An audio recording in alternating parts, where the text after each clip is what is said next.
বক্তব্য দেওয়ার সময় নাই, সুযোগও নাই, প্রধান অতিথি বলবেন। আমি শুধু বলতে চাই, ওই যে লন্ডন থেকে এক মুফতি এসেছে জানেন নাকি? ওনাকে আমিরে জামাত মুখোমুখি বিতর্কের আহ্বান জানিয়েছে, উনি সৎসাহস পাচ্ছেন না। গতকালকে দ্বিতীয়বারের মতো আহ্বান জানানো হয়েছে, উনি এখনো উত্তর দেন নাই। উনি প্রধানমন্ত্রী হতে চায়, অথচ আমিরে জামাতের সাথে সামনাসামনি বসে কথা বলার সৎ সাহস অর্জন করতে পারছেন না। এ কেমন গুপ্ত আচরণ!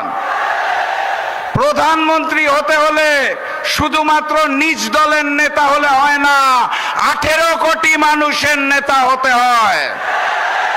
আমাদের দেশে 18 কোটি মানুষের নেতা একজনই আছে। এই সিলেটের সবগুলো আসন আগামী দিনের প্রধানমন্ত্রী ডাক্তার শফিকুর রহমানকে উপহার দিতে হবে। আপনারা প্রস্তুত আছেন? প্রতীকে ভোটের আগে গণভোটে হাকে জয়যুক্ত করতে হবে। বক্তব্য দীর্ঘায়িত করব না, দেখা হবে বিজয়ে।